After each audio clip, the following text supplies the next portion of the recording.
Welcome back to CIA Declassified. We've moved from the invisible waves of the embassy to the blood-soaked snow of the Baltic states. By 1950, the Iron Curtain wasn't just a metaphor, it was a wall of lead and wire. But the agency believed there was a crack. In the dense woods of Lithuania, a group of anti-Soviet partisans known as the Forest Brothers were already fighting in a guerrilla war. The CIA saw an opportunity to turn a local resistance into a total revolution. This was Operation REDSOX. The plan was simple on paper, but suicide in practice. They would drop men into the dead zones where Soviet radar couldn't reach.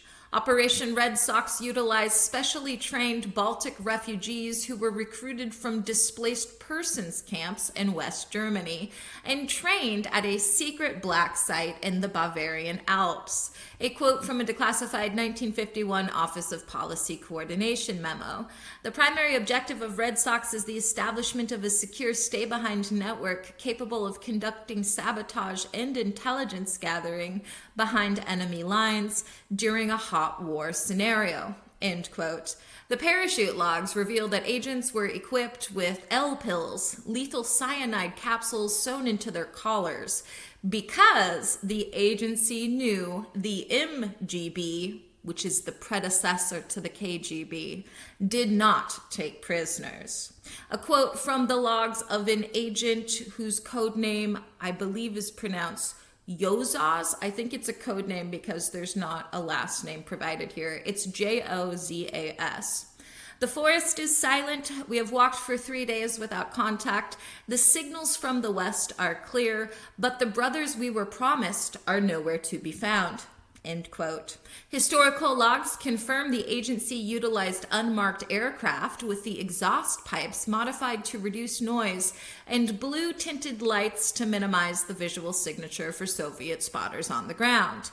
A quote from a 1952 field surveillance report: "The density of the Lithuanian canopy provides excellent concealment, but the lack of reliable local couriers has rendered the supply drops ineffective. Most crates are likely in the hands of the ministry." End quote. Declassified technical manuals for REDSOX show the use of silent weapons, including high-tension crossbows and specialized knives, to allow agents to neutralize guards without alerting nearby Soviet patrols.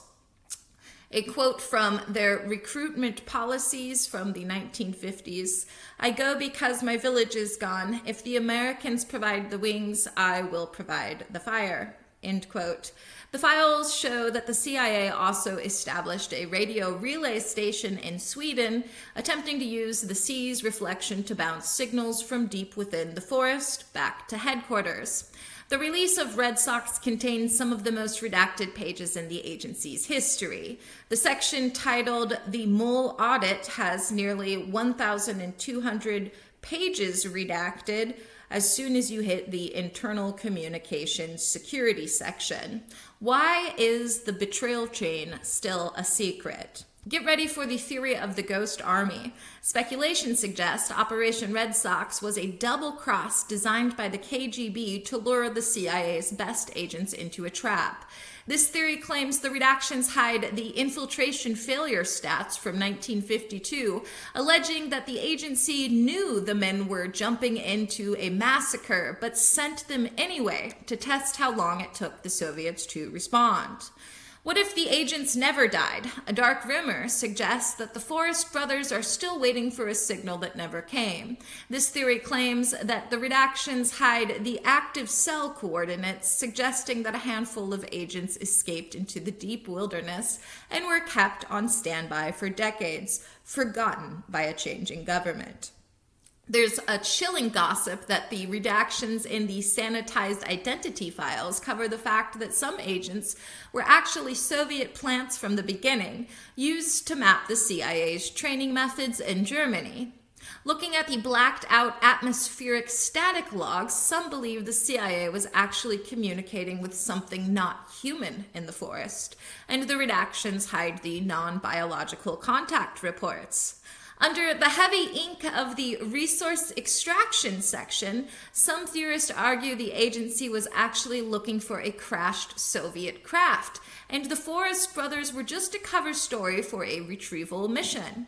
Gossip says the black bars in the mapping section hide the discovery of an underground Soviet city, and REDSOX was an attempt to find the ventilation shafts.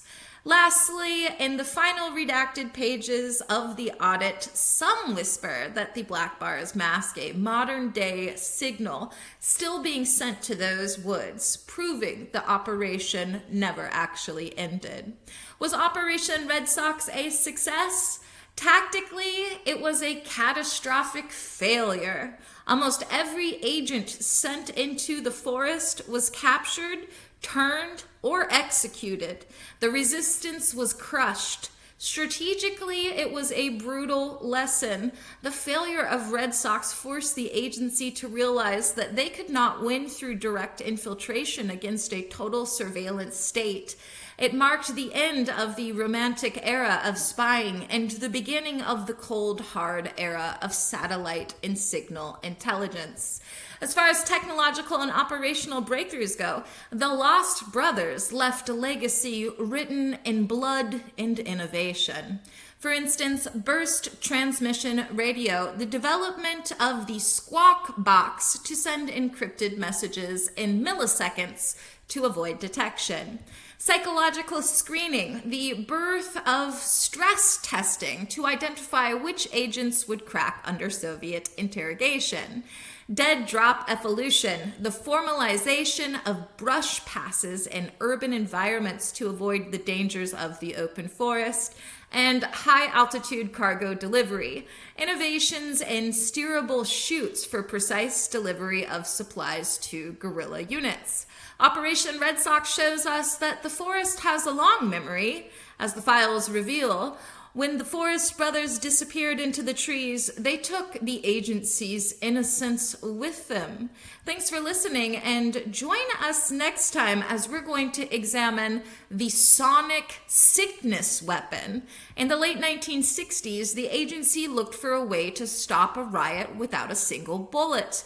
They developed an infrasonic emitter, a device that sent a frequency so low it vibrated the human bowel. We'll uncover the brown note trials, the immediate diarrhea manifest, and the moment the agency realized that sometimes the most effective way to clear a street is to hit them where it hurts the most. Join us next time for the frequency of filth. In the meantime, I'll see you in the archives.